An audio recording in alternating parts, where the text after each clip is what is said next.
Sir నమస్కారం sir. నమస్తే బాబు.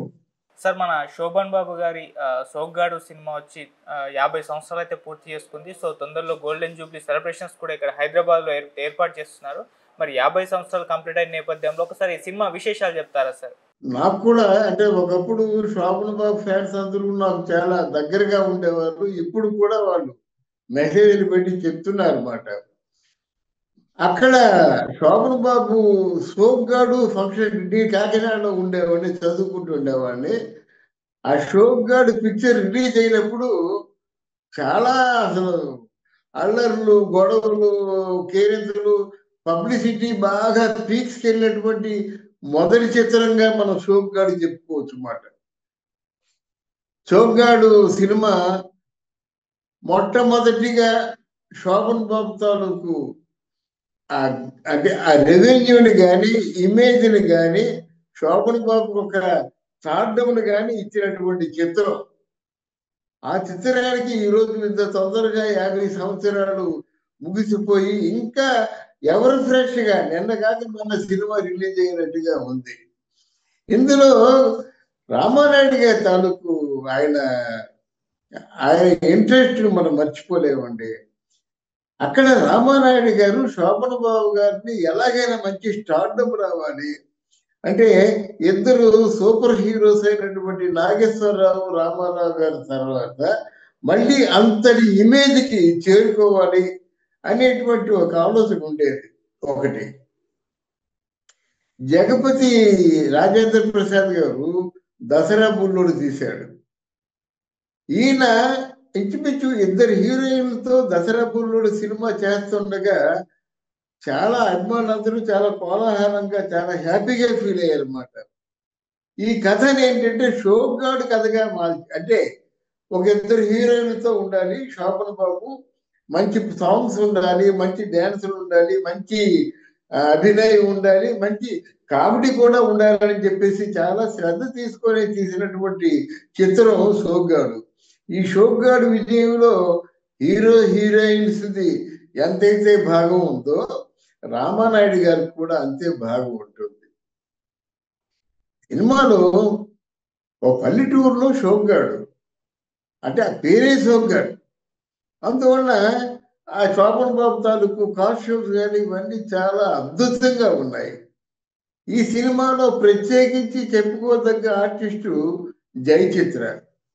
నిజంగా ఆ సినిమాలో 'సోగ్గాడు' సినిమాలో జయచిత్ర పెర్ఫార్మెన్స్ చూసిన తర్వాత అలా పీక్స్‌కి వెళ్ళిపోతుంది అనుకున్నాం మనం.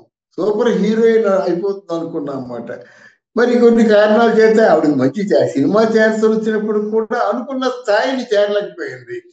అందులో when compare to Jayachitra, Jayasudha మాత్రం మామూలుగా తన పాత్రను తను న్యాయం చేసింది కానీ 'సోగ్గాడు' పాత్రతో పోటీ పడి ఒకంత 'సోగ్గాడు' కంటే కొంచెం డామినేట్ చేసే పాత్రలో మాత్రం జయచిత్రని చెప్పుకోవచ్చు.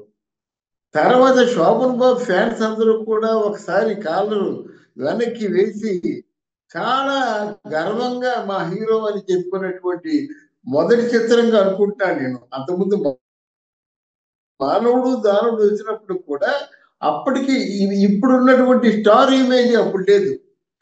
మొట్టమొదటి విజయవంతమైనటువంటి ఒక సూపర్ డూపర్ చిత్రంగా మానవుడు దానవుడు చెప్పుకోవచ్చు. కానీ ఇది అలా కాదు. ఇది శోభన్ బాబు రైజింగ్ సన్ లాగా అంటే ఎదుగుతున్న సూర్యుడిలాగా వస్తున్నటువంటి టైంలో సరిగ్గా సింక్ అయిందన్నమాట 'సోగ్గాడు' అనేటువంటి టైటిల్ మాట. దీంట్లో కథ చూసినట్టయితే ఇద్దరు అమ్మాయిలు ఆ ప్రేమ, అందులో ఇద్దరు అమ్మాయిలు పోటీ పడడం, శోభన్ బాబు ఇద్దరికి చెప్పలేకపోవడం, ఇద్దరికి న్యాయం చేకూర్చడం, ఇవన్నీ కూడా బాపయ్య గారు ఒక ఆయన గురించి ఒకసారి చెప్పుకుందాం.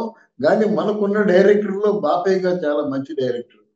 బాపయ్య గారు ఎప్పుడు స్టోరీకి విలువనిచ్చే డైరెక్టర్, కథలోకి విలువిచ్చే డైరెక్టర్, హీరో ఇమేజ్ ఏమాత్రం తగ్గకుండా ఆ హీరో ఇమేజ్ ని నిర్ణయించడం చేసే డైరెక్టర్.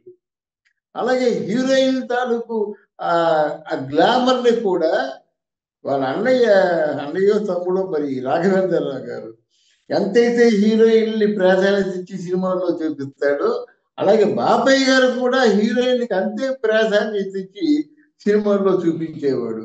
వెరసి బాపయ్య గారి సినిమాల్లో 80-85% సినిమాలన్నీ సూపర్ హిట్ సినిమాలే.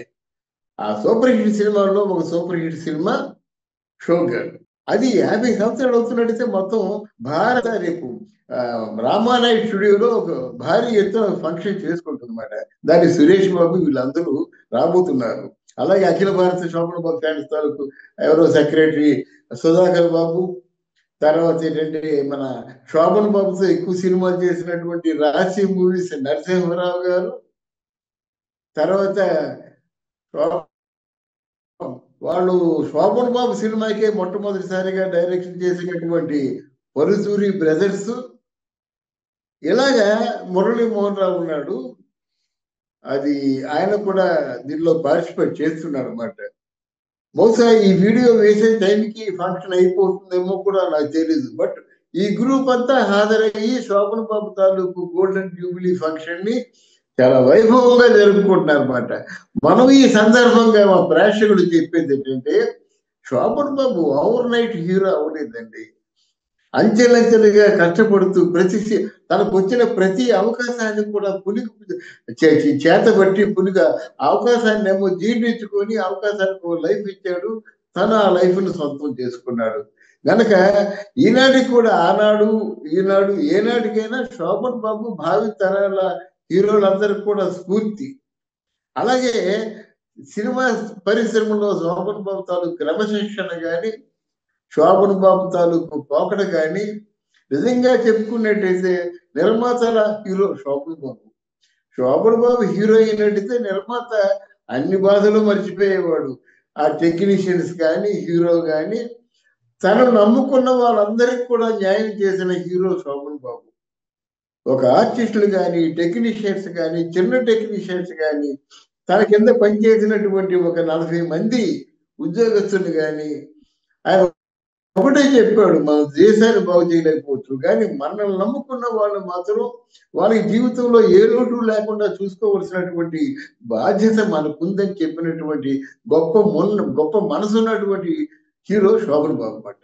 ఇన్ని సుగుణాలు ఉన్నటువంటి హీరో కాబట్టే ఇప్పుడు వరుసగా ఆయన తాలూకు నటించిన చిత్రాలు 50 ఏళ్ళు నిండుకు వస్తున్నాయన్నమాట. అప్పుడు మనం చెప్పుకుందాం. ఇప్పటికేంటంటే శోభన్ బాబు మాత్రం డెఫినెట్ గా భావి తరాల వారు స్ఫూర్తిదాయకంగా తీసుకున్న హీరోగా మనం ప్రశంసించవచ్చు. Thank you so much.